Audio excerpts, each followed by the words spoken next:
Dans cette vidéo, on s'intéressera à l'électrocinétique et l'inverse de l'électrostatique qui étudie les interactions entre les charges immobiles. L'électrocinétique s'intéresse aux distributions de charges mobiles. Les charges mobiles sont dans la plupart des électrons.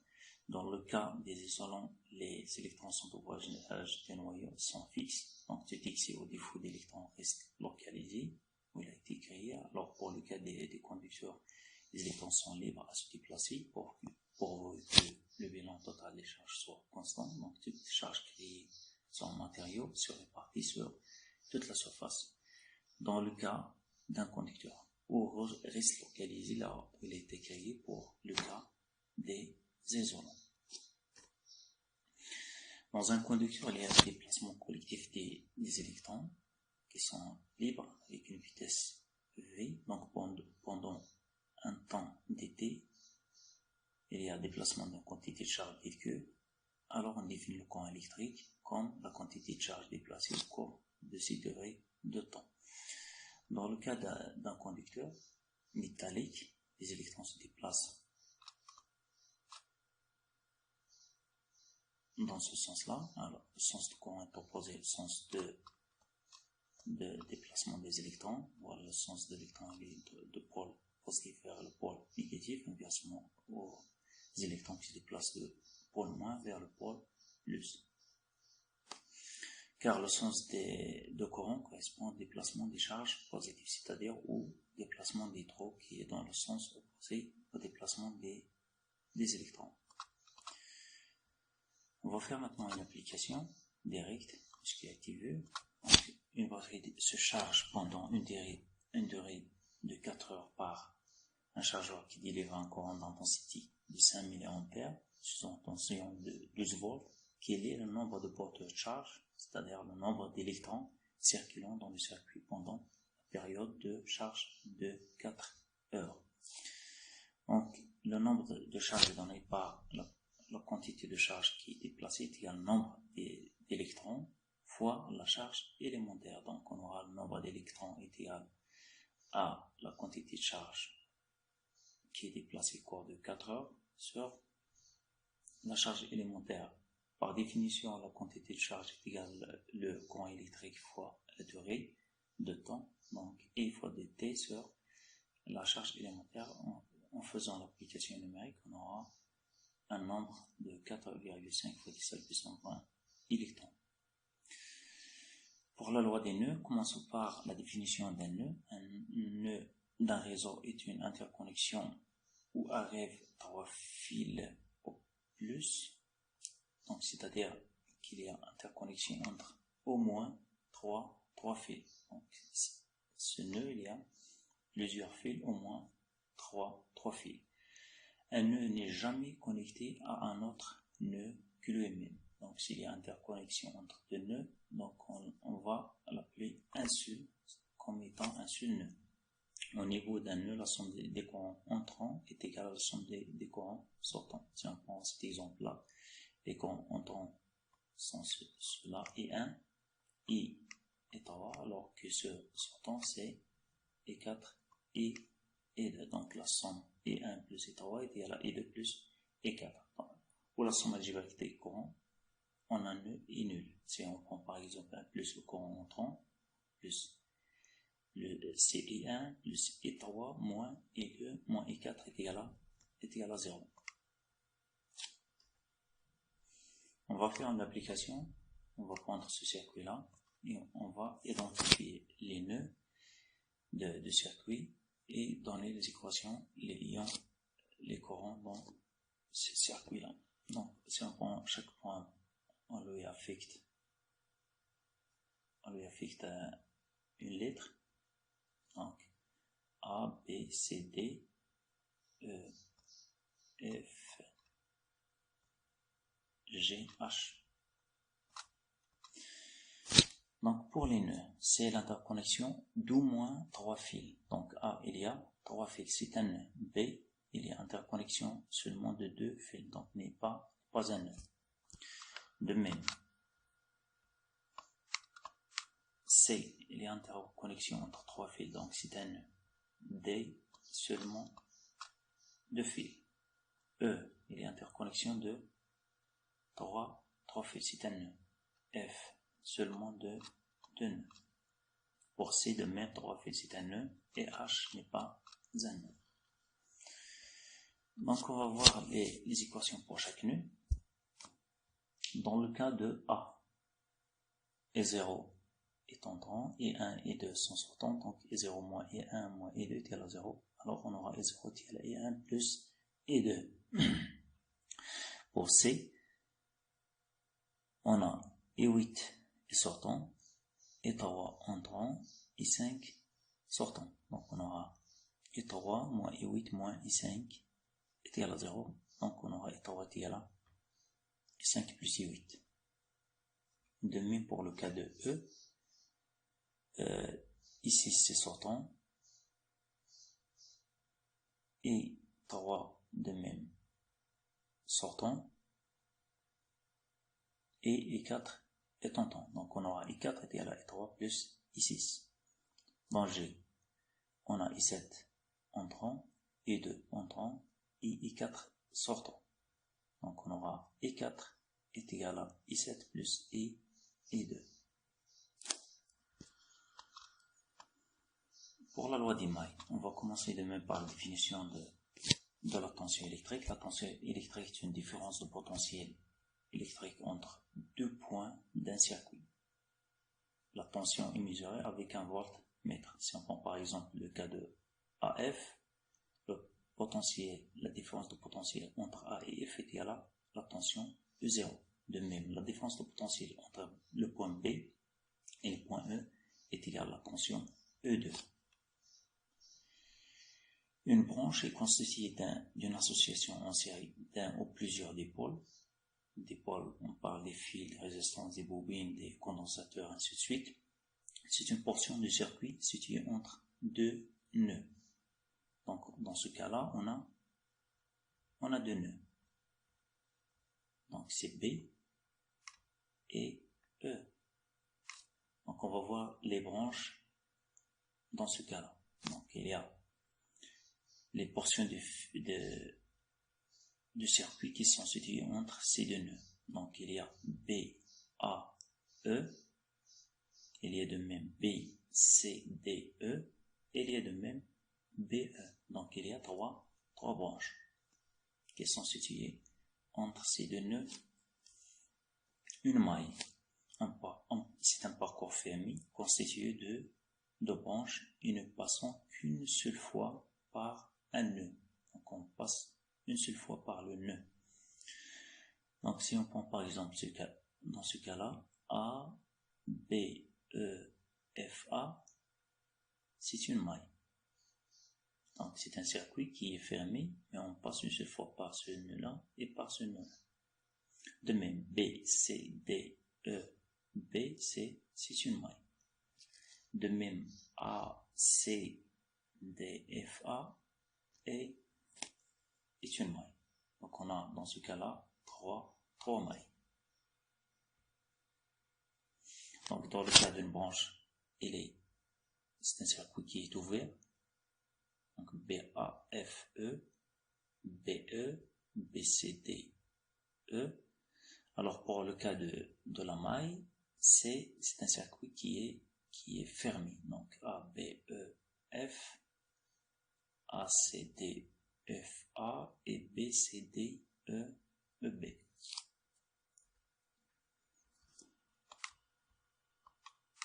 Dans une maille, la somme algébrique des différences de potentiel, lorsqu'on parcourt une maille fermée, toujours dans le même sens, est nulle.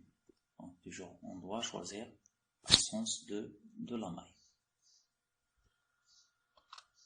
Donc, soit on choisit ce sens comme étant un sens positif ou inversement. Donc, la somme algébrique des différences de potentiel est égale à 0. Donc, la somme des tensions au bord des dipôles est égale à 0. Si on prend ce sens-là, par exemple, dans ce cas-là, on a E1 moins E0 plus E3 est égal à plus E2 est égal à 0. Donc, E1 dans le même sens qu'on a choisi, positif. E0 est dans le sens inverse, donc moins E0. E3 est dans le sens positif, donc plus E3.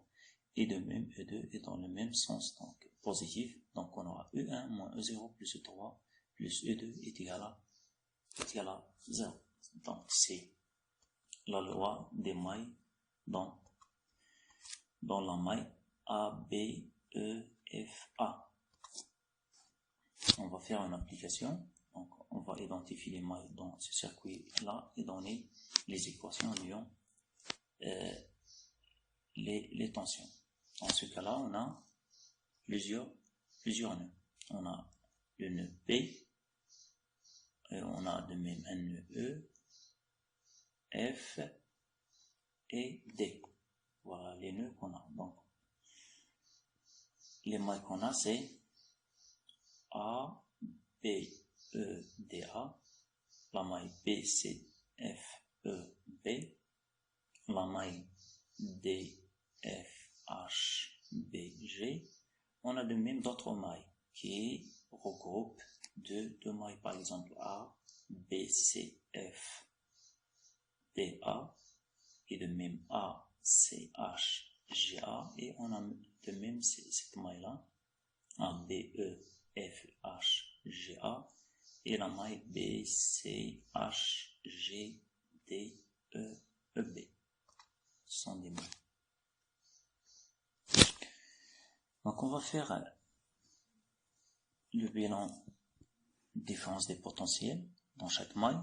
Choisissons par exemple ce sens comme étant le sens positif. Donc dans la maille A, B, E, D, A, on aura E1 dans le même sens, E5 dans le sens opposé, et E2 est dans le même sens qu'on a choisi comme étant positif. Donc on aura E1 moins E5 plus E2 est égal à 0. Dans la maille B, C, F, E, B, on aura toujours, on choisit le même sens comme étant positif. Donc E5 moins E3 moins E4 est égal à 0. Dans la maille D, F, H, G, D, donc le sens positif est suivi par E6 moins E2 plus E4 est égal à 0. De même dans AC, H, G, A, on aura E1 moins E3, le E6 est égal à 0. Et donc la même chose qu'on pourra faire pour les autres mailles. La résistance est un dépôt linéaire. On dit qu'il est linéaire, c'est-à-dire que la caractéristique entre E et I, entre la tension et le courant, il est sous forme d'une droite. Il est linéaire. Passif, récepteur qui transforme toute l'énergie qu'il reçoit sous forme de chaleur. Donc il est passif au récepteur, c'est-à-dire qu'il reçoit de l'énergie. Il ne donne pas l'énergie. On dit qu'il est actif s'il donne de l'énergie et passif s'il reçoit de l'énergie. Donc il transforme toute l'énergie qu'il reçoit sous forme de chaleur. La résistance est mesurée par l'ohm mètre et donnée par en ohm. Donc son unité est l'ohm. Il est représenté sous cette forme ou cette forme. Donc dans le cas de la résistance, le sens de la tension à ces bornes est inverse au sens de courant électrique. Donc il y a le sens de courant dans ce sens-là, inversement à la tension, toujours dans le cas d'une résistance. La loi d'Ohm est donnée par la tension est égale à la résistance fois l'intensité de courant qui traverse cette résistance. On parle de la résistivité d'un matériau quelconque. Si on prend par exemple un fil conducteur, sa résistance ayant une longueur L et une section S, la résistance de ce conducteur est égale à sa résistivité fois la longueur sur S.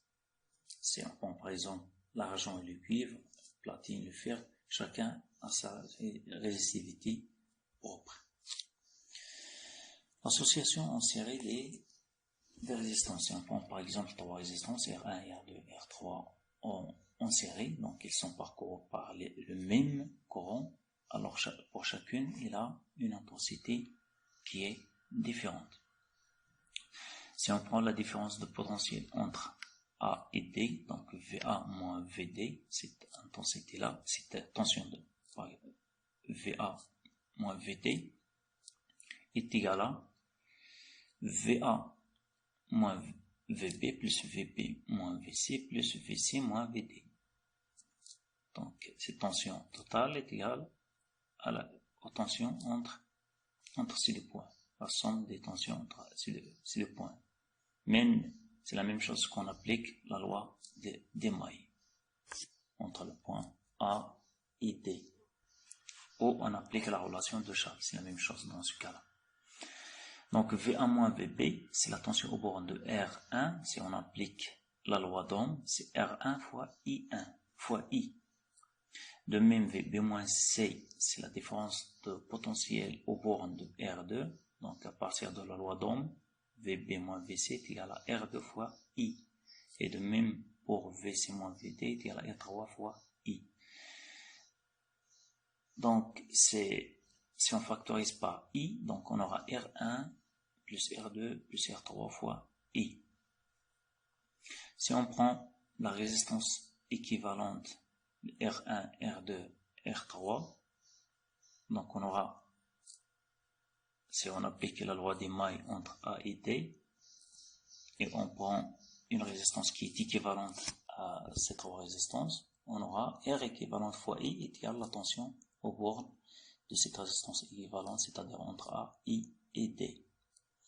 Donc on aura R équivalente fois I est égal à R1 plus R2 plus R3 fois I. Si on simplifie par I, on aura la résistance équivalente égale à la somme des résistances.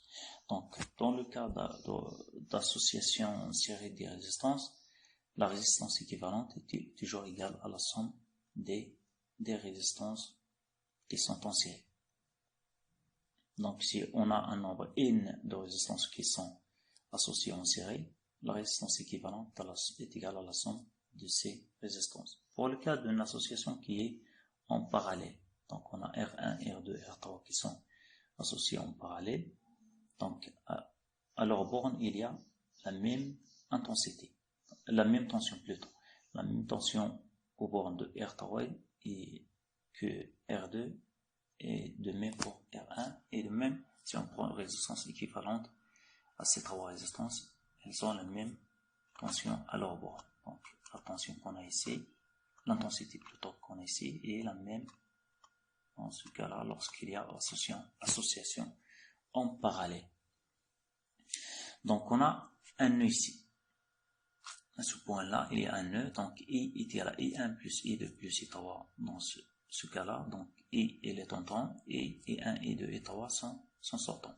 Donc, il y a la somme des courants. La différence de potentiel entre A et B, donc CVA moins VBCE, est égale à partir de la loi d'Ohm, c'est R1 et 1, est égal à de même R2 et 2, est égal à R3 et 3, est égal à la résistance équivalente fois I. Donc à partir de la relation qu'on a de la loi des nœuds, donc E1 est égal à la différence de potentiel V1 moins VB sur R1, puisque à partir de la loi d'Ohm, V1 moins VB est égal à R1 fois I1. Et de même VA moins VB est égal à R2 fois I2. Et V1 moins VB c'est R3 fois I3. Donc I1 est égal à V1 moins VB sur R1, I2 est égal à V1 moins VB sur R2, et 3 est égal à V1 moins VB sur R3.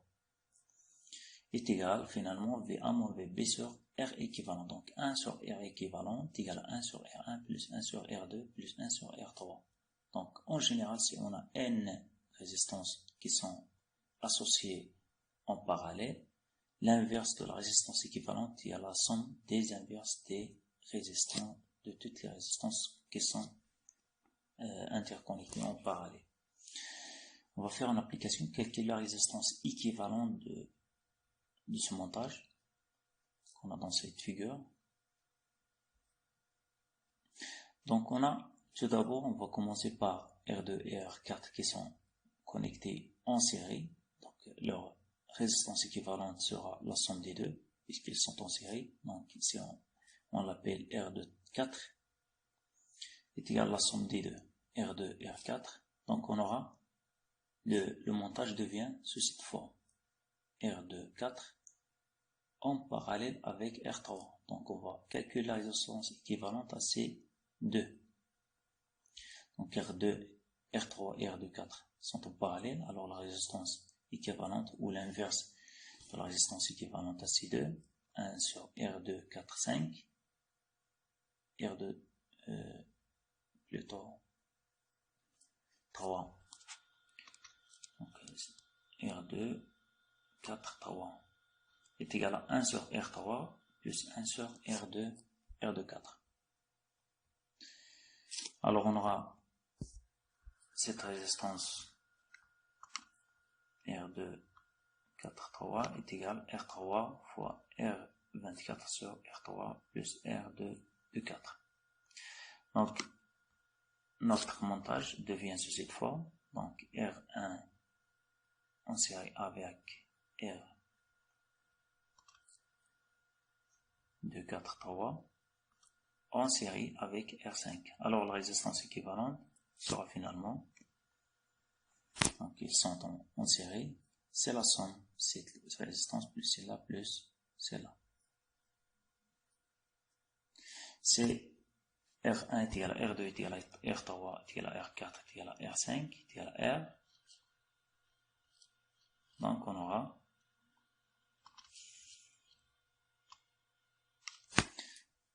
R équivalent égal à R1 c'est R, plus R5 c'est R, plus R2 4 3 qui est égal à R3, donc R fois R2 4, donc c'est R2 4 c'est 1 sur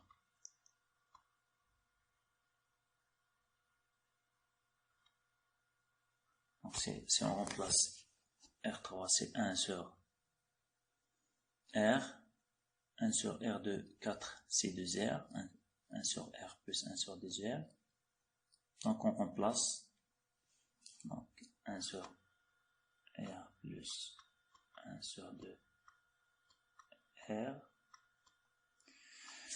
donc on aura R fois 2 de R sur R plus 2R, donc c'est 2 tiers de R. Donc si on remplace ici, c'est 2 tiers. 2 tiers. R fois R sur 2 tiers. R plus R. Donc on aura 2 sur 5. Donc c'est 2 sur 5 fois R. Donc c'est 10, c'est 12. 12 sur 5. C'est 12 sur 5 fois R. Si on a R1 est égal à R2 est égal à R3 est égal à R. Un générateur est un système qui fournit de l'énergie électrique. Alors, sa représentation symbolique est sous cette forme. Donc, c'est l'idéal, donc sa résistance interne est égale à 0. Elle est de ce symbole. Alors, c'est sa résistance interne est différente de 0. Son symbole est sous cette forme. Alors, avec E est appelée la force électromotrice du générateur E et la résistance R est la résistance interne du générateur. Le récepteur est un circuit capable de transférer de l'énergie électrique au non-neutre énergie, soit mécanique, soit chimique, soit thermique. Maintenant, on va voir la caractéristique du générateur. Donc, on a au borne de générateur EAB est égal à E, la force électromotrice E, moins RE, la résistance, fois I. Et aux bornes de récepteur, cette tension E est égale à R fois I. Donc, lorsqu'il y a la mise en marche de générateur E, il y a égalité entre ces deux tensions. E est égal à EAB. Donc, E moins R et F au point de fonctionnement est égal à R fois IF. Donc, on remplace I par IF. Donc, le point, il y a fonctionnement de générateur. Alors, IF est égal à E, la force vectomotrice, sur la somme des résistances. Et la tension est égale à la résistance fois IF. Donc, R fois I. Et F, c'est E sur R. Donc, si on fait une représentation qui est graphique, la caractéristique EAB est une droite de pente moins R, donc elle est descendante, alors que la caractéristique de E est une droite passant par l'origine avec une pointe qui est positive, c'est R. Donc, il y a intersection au point de fonctionnement, au point IF, EF, qui est donné par ces relations-là. Donc, on peut le calculer graphiquement ou par calcul analytique à partir de ces relations-là. Calculer courant dans un générateur ER court-circuité. Lorsque le générateur est court-circuité, cette résistance est égale à 0. Donc c'est un fil ici. Donc cette tension sera égale à 0. Donc analytiquement, on aura EAB est égal à 0 est égal à E moins RE. Donc E est égal à E sur R. Et graphiquement, c'est ce point-là. E est égal à 0, donc c'est ce point-là. E sur R. C'est le point de courant où il y a court-circuit de générateur.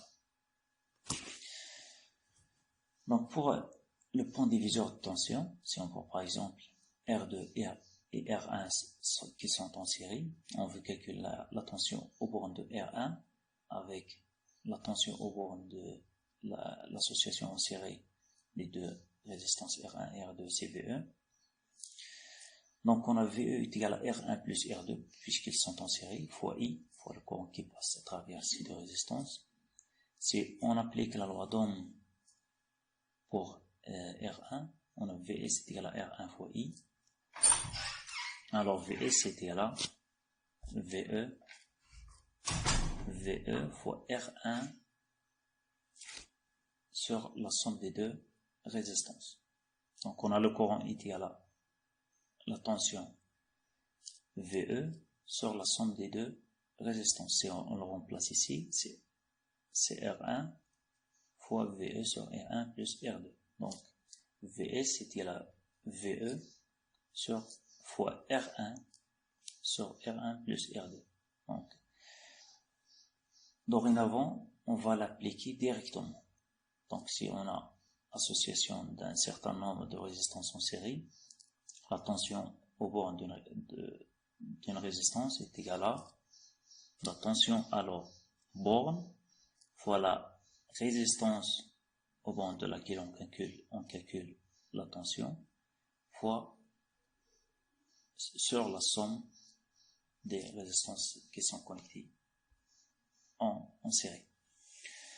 Pour le point diviseur de courant, si on a deux résistances R1 et R2 qui sont associées en parallèle, et il y a un courant I à travers ces deux résistances, et chacune des résistances, il y a un courant qui la traverse, et un au bornes qui traverse R1 et deux qui traverse R2, et le courant total I qui traverse les deux résistances qui sont associées en parallèle.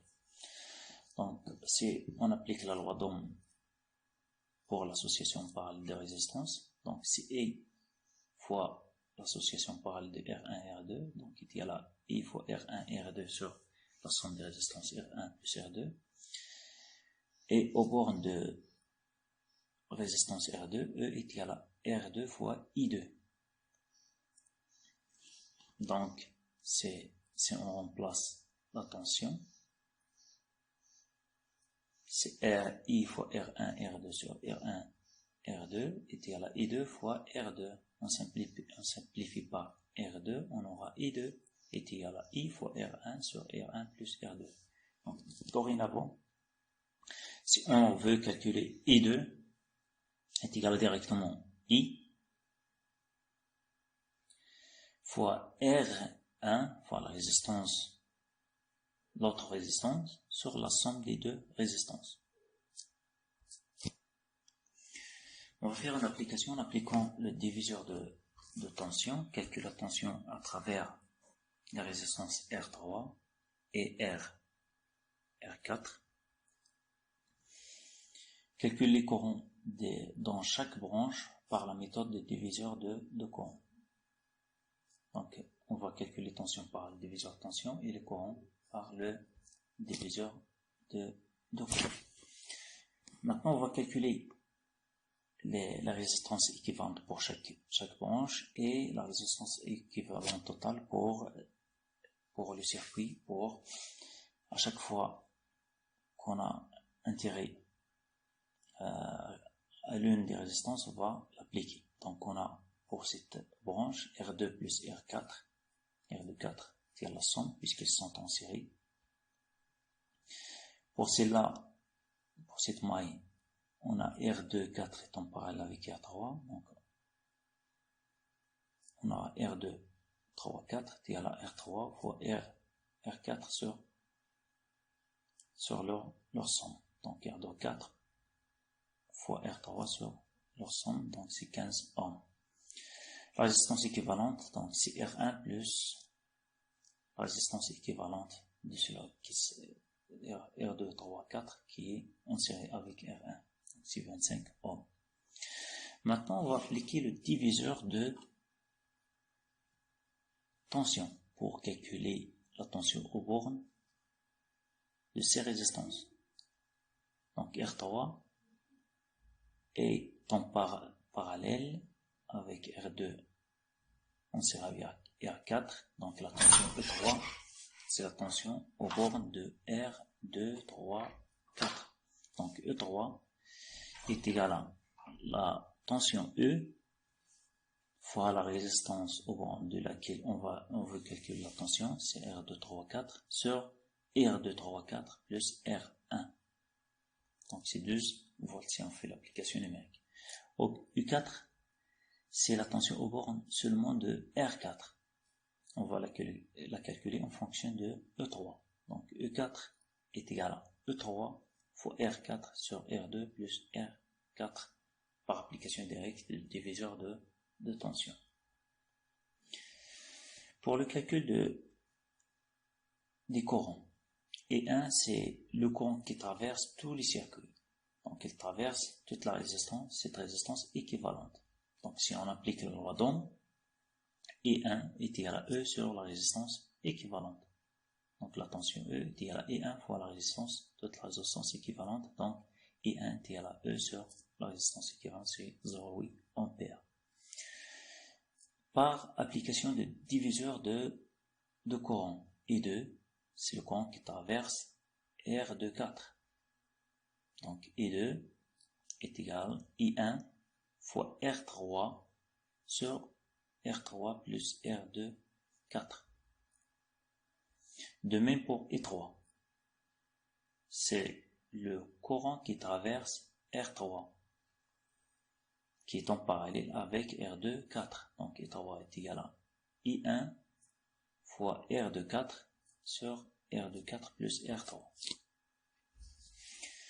Le passage de courant, donc pour l'effet Joule, passage de courant dans un conducteur produit de la chaleur, la puissance dissipée par effet Joule est égale à la puissance égale à E fois I, et par définition, l'intensité fois le courant, c'est on remplace E, la tension à partir de la loi d'Ohm, c'est R fois I, donc on aura RI au carré. Donc l'énergie dissipée, c'est la puissance fois le temps, donc c'est RI carré fois T.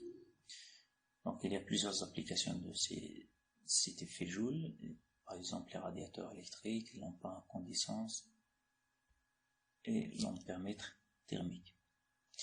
Donc la puissance qui est fournie par le générateur est de même égale à E fois I. Si on remplace E au borne du générateur, c'est la force électromotrice moins R fois I. Donc c'est EI, la force électromotrice fois le courant, moins R, la résistance interne fois I au carré. Pour les réseaux linéaires, un réseau linéaire, c'est l'association de plusieurs dipôles actifs ou passifs, branchés entre eux par des fils de résistance pratiquement nulle. Donc, le fil, on suppose que le fil a une résistance qui est nulle. Donc, A jusqu'à E a une résistance qui est 0. B, C, D a une résistance qui est nulle. Donc, pour le calcul des courants, donc dans ce cas-là, on s'intéresse au calcul des intensités de courant. On suppose qu'on a la tension donnée par la force électromotrice donnée par le générateur est connue, la résistance qui sont connues, et dans ce cas-là, on cherche les intensités des courants électriques. Donc, pour le calcul, on détermine tout d'abord le nombre n de nœuds de circuit. Cette étape permet de donner n-1 équation à partir de la loi des nœuds. De même, on détermine le nombre B de branches. Cette étape permet de donner le nombre d'inconnus à déterminer. Donc, c'est-à-dire le nombre de courants électriques, l'intensité de courant à déterminer. Et finalement, on va établir m équations indépendantes en appliquant les lois des mailles, qui est donnée par B-n plus 1. Dans ce cas-là, on a deux nœuds. Le nœud F, où il y a interconnexion de 3 fils, et le nœud C. Donc on aura une seule équation, donc n-1 équation donnée par la loi des nœuds. Si on l'applique ici, il y a dans ce point-là E1 est entrant, E2 est sortant, E3 est sortant. Donc E1 est égal à E2 plus E3. On a trois branches, la branche F, A, B, C, la branche FC et la branche FE, DC. Donc on a trois inconnus à déterminer. Ce sont I1, I2 et 3. Donc finalement, on va établir une équation indépendante. C'est B moins N plus 1. B c'est 3 moins N c'est 2 plus 1. Donc c'est 3 moins 2 plus 1, c'est deux équations indépendantes à partir de la loi des mailles. On a ici trois mailles, AF, CBA, FE, DCF, et on a AE, DBA. On a fait les équations à partir de ces trois mailles, toutes les trois sont dépendantes. Donc on cherche les équations qui sont indépendantes. Donc on cherche seulement, dans ce cas-là, deux mailles. On va choisir par exemple soit AF, CBA et FE, DCF ou AFE, CBA et AEDBA ou même FEDCF et AEDBA. Donc on choisit parmi ces trois mailles, deux mailles seulement. Si on choisit par exemple la première, AFCDBA, donc on aura E moins R1 fois I1 moins R2. I2 est égal à 0. De même, FEDCA, on aura R2 et 2 est égal à R3 et 3, ou moins R3 et 3 est égal à 0. Donc à partir de ces deux équations, et cette équation de la loi des nœuds, on peut calculer les trois inconnus. Donc trois équations indépendantes et trois inconnus, donc on peut déterminer les intensités de courant. On va faire une application, calculer les intensités de courant I1, I2, I3, I4, I5 et I6 dans cette figure.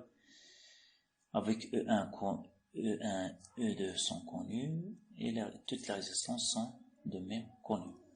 On va tout d'abord donner le sens de courant et d'intensité aux bornes de chaque élément, soit récepteur, soit générateur. Donc, on détermine le nombre des nœuds. On a le nœud en B, il y a interconnexion entre trois fils, donc B, C sont des nœuds. Et de même, E et F sont des nœuds qui sont interconnectés. À partir de la définition qu'on a donnée, F et E sont le même nœud. C'est un seul nœud. Donc on a B, F, BC, F sont les trois nœuds qu'on a ici. Donc on a deux équations entre les inconnus qu'on a ici, les intensités de courant I1, I2, I3, I4.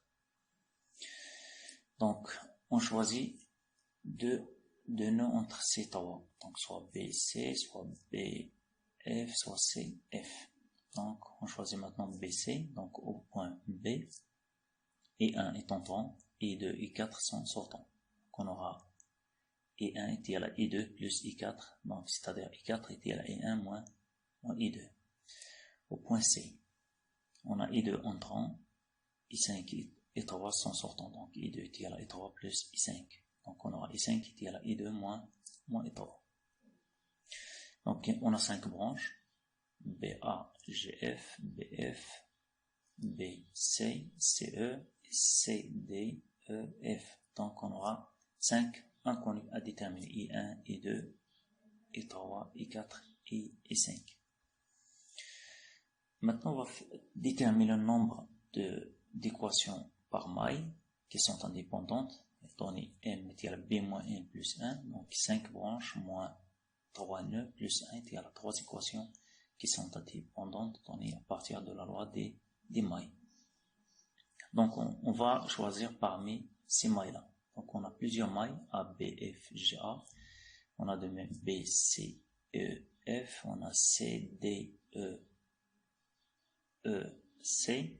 On a de même A, C, E, G, A. On a de même A, D, E, G, A. On a B, D, E, F, P. Et voilà. Donc on a plusieurs mailles, presque 5 mailles. À partir de 5 mailles, on choisit seulement 3 mailles qui sont indépendantes, alors que ces 5 sont dépendantes. Si on prend par exemple A, B, F, G, A, donc on aura le sens de la tension au borne. Si on choisit le sens positif, comme il est donné dans le schéma, donc c'est E2 plus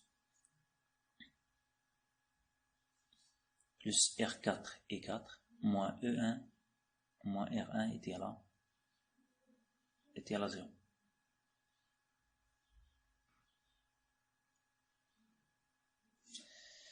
Pour FBCEF, donc c'est R5I5 plus R2I2 moins R4 et 4 est égal à 0. Pour CDEFC, on aura moins E3, c'est moins E3, plus R3 et 3 moins R5 I5 est égal à 0. R3.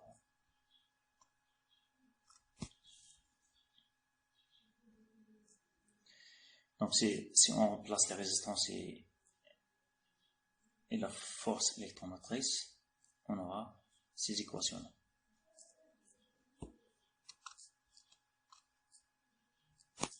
Donc si 8,1 moins 6I2 est égal à 3, moins 6I1 plus 6I2 moins 7I3 est égal à 0, moins 7I2 plus 11I3 est égal à 6.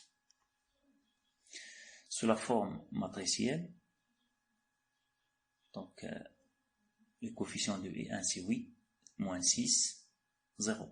Dans chaque équation, moins 6, pour I2 c'est moins 6, plus 16, moins 7. Pour I3, c'est 0, moins 7, 11, fois I1, I2, I3 est égal à la résultante 3, 0, 0, 6. On peut le calculer par le déterminant des matrices de I, I1, I2, I3. Le déterminant de la matrice I, c'est le déterminant de 8, moins 6, 0, moins 6, moins 6, 6, moins 7, 0, moins 7, 11. Pour le cas de I1, on remplace les coefficients de I1 par cette résultante 3, 0, 6. Donc pour I1, 8 moins 6, 0 sera remplacé par 3, 0, 0, 6. Donc on calcule le déterminant de la matrice I1 et de la matrice I. Dans ce cas-là, donc on aura le rapport sera égal à l'intensité I1. Donc c'est 1,002. La même chose pour le cas de I2 et pour le cas de I3. On va faire une autre application, calculer les intensités de courant I1, I2 et I3, sachant que E1 est égal à 12 volts, E2 20 volts, R1 est égal à R2 est égal à 10 ohms et R3 est égal à 15 ohms. On a deux nœuds, celui-là et celui-là, donc on a une seule équation à déterminer, donc I1 entrant, I2 sortant, et I3 entrant, donc I1 plus I3 est égal à E2, donc on aura I3 est égal à I1 moins I2 moins I1. On a trois branches entre ces deux nœuds, c'est cette branche, celle-là et celle-là, donc trois branches, donc on a trois inconnus à déterminer, c'est I1, I3 et I2. Le nombre d'équations indépendantes issues de la loi des mailles, c'est B moins N plus 1, c'est 3 moins 2 plus 1, et il y a deux équations qui sont indépendantes à partir de ces trois mailles. Donc il y a cette maille et celle-là, et cette maille principale. Donc trois mailles, on va choisir deux mailles à partir de ces trois mailles. Donc on va choisir la première. Donc c'est E1 moins R1 et 1 plus R3. Pour la première, c'est la principale. Donc E1 moins R1 et 1 moins R2 et 2 plus E2 est égal à 0. Si on remplace,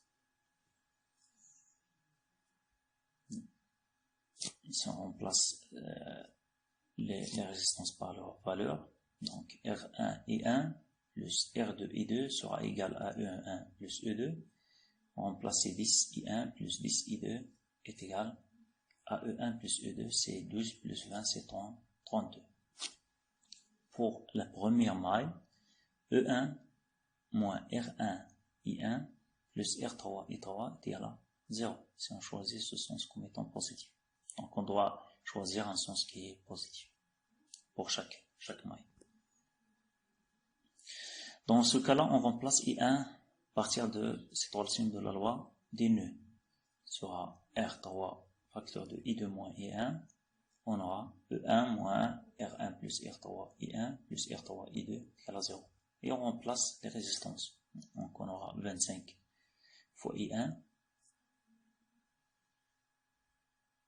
Donc on aura moins R1 plus R3 I1 plus R3 I2 est égal à moins E1. Donc si on multiplie par moins 1, donc R1 plus R3 I1 moins R3 I3 et I2 est égal à E1.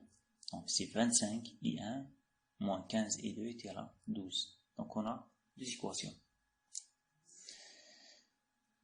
On va calculer chacun des courants. Donc c'est on fait la somme de 2 tiers de l'équation 2 plus l'équation 1. On va simplifier par I2. Notre simplification de I2, on va directement calculer I1. Donc on aura finalement 80 sur 3 fois I1 est égal à 40 et I1 est égal à 1,5 ampères. À partir de l'équation 1, on remplace I1 et on calcule I2. Donc on aura finalement I2 est égal à 1,7 ampères. À partir de la loi des mailles, on aura I3 est égal à I2 moins I1 est égal à 1,7. ampères moins 1,5, donc on aura 0,2 ampères. Et merci pour votre attention.